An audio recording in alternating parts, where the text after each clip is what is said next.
Aujourd'hui, on va parler de l'hypersensibilité.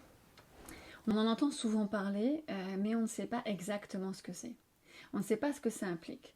En général, quand on pense hypersensibilité, on pense tout de suite aux personnes qui pleurent tout le temps, qui sont hypersensibles, qui ne peuvent pas cacher leurs émotions, qui montrent tout le temps leurs émotions.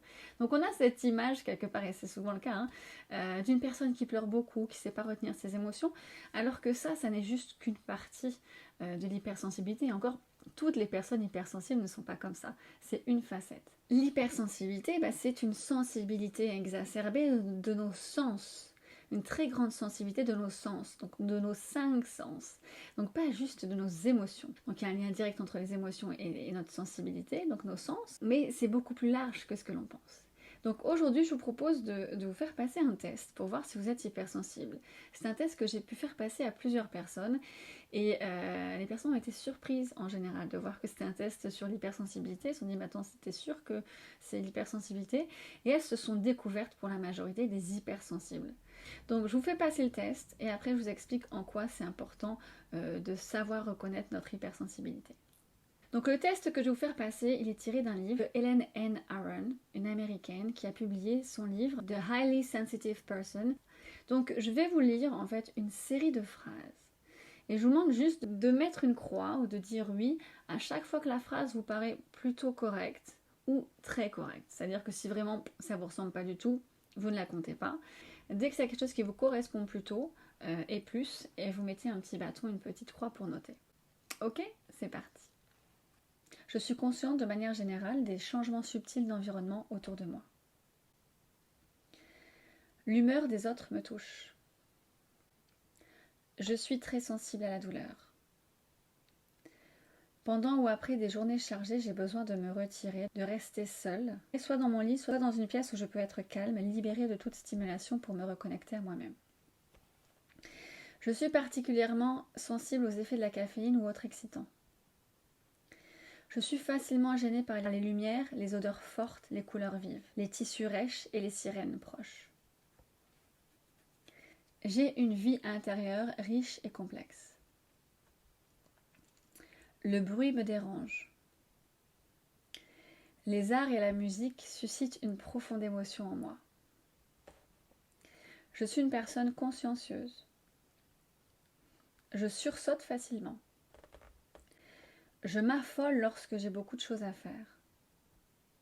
Lorsque les autres ne se sentent pas bien dans leur environnement physique, je sais en général quoi faire pour les soulager. Baisser la lumière, baisser la musique, changer le siège de place, etc. Je suis contrariée quand on essaie de me faire trop de choses à la fois. Je fais des efforts pour ne pas commettre d'oubli ou de ne pas faire d'erreur. Je fais en sorte d'éviter les films et les émissions télévisées trop violentes. Je m'énerve lorsque beaucoup de choses se passent autour de moi. La faim provoque en moi de fortes réactions, perturbe ma concentration et mon humeur. Les changements qui se produisent dans ma vie m'ébranlent. Je remarque et j'apprécie les odeurs et les goûts délicats, les bruits doux et les œuvres d'art subtiles. Je fais mon possible pour éviter les situations inquiétantes et bouleversantes.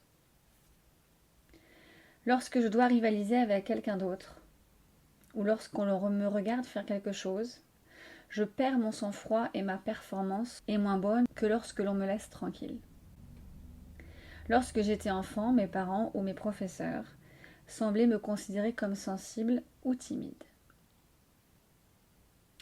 Donc comptez le nombre de petites croix que vous avez pu faire. Le résultat, si vous en avez fait moins de 14, vous n'êtes probablement pas hypersensible, même si vous sentez les choses. Si vous avez 14 et plus, vous faites partie de la catégorie des personnes hypersensibles. Donc hypersensible, vous l'avez vu, c'est l'hypersensibilité, les bruits, les odeurs, etc.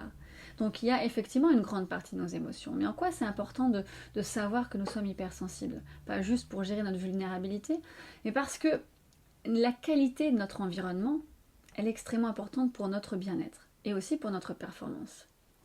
Si on est dans un environnement qui physiquement ne nous plaît pas, ou qui est trop éclairé, dans lequel on ne va pas se sentir bien pour X raisons, et ben ça va entacher notre bien-être. Donc les hypersensibles en général, et je suis tout à fait d'accord, sont assez exigeants.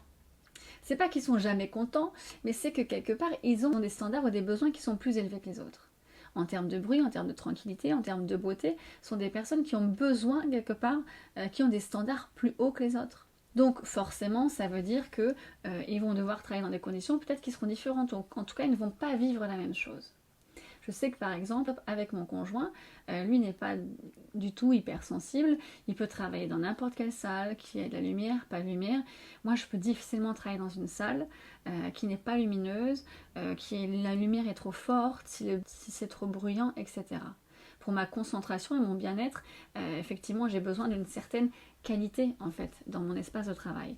Et c'est quelque chose qui peut engendrer des malentendus ou des disputes. Parce que la personne en face ne comprend pas que c'est pas juste une lubie ou pas juste un luxe, c'est vraiment nécessaire.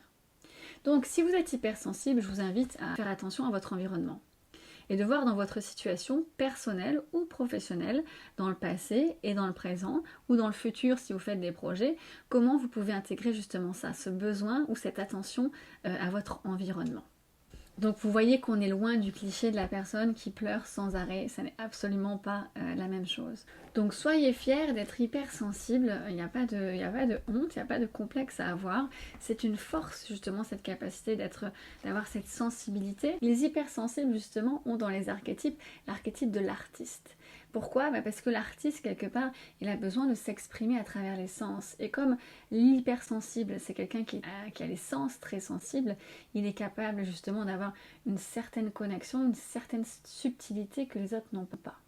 Donc ça ne veut pas dire qu'il va avoir une carrière d'artiste, c'est juste que le domaine artistique va faire quand même partie de sa vie d'une façon ou d'une autre, que ce soit dans les hobbies ou pas. Et qu'il y a peut-être un besoin justement. Quelle place dans votre vie a une activité artistique ? Est-ce que c'est quelque chose qui vous ferait du bien ou pas ? Ça peut être de la peinture, de la photographie, de la musique, du cinéma, etc. Les odeurs. Ce qui peut être intéressant justement aussi dans le traitement, il y a beaucoup de thérapies qui sont basées sur les odeurs ou sur les sons, et ce sont des choses qui, en l'occurrence, pourraient mieux fonctionner sur quelqu'un qui est hypersensible que quelqu'un qui ne l'est pas. Donc je vous invite à réfléchir à ça, à ouvrir la porte à peut-être de petits changements subtils mais importants dans votre vie.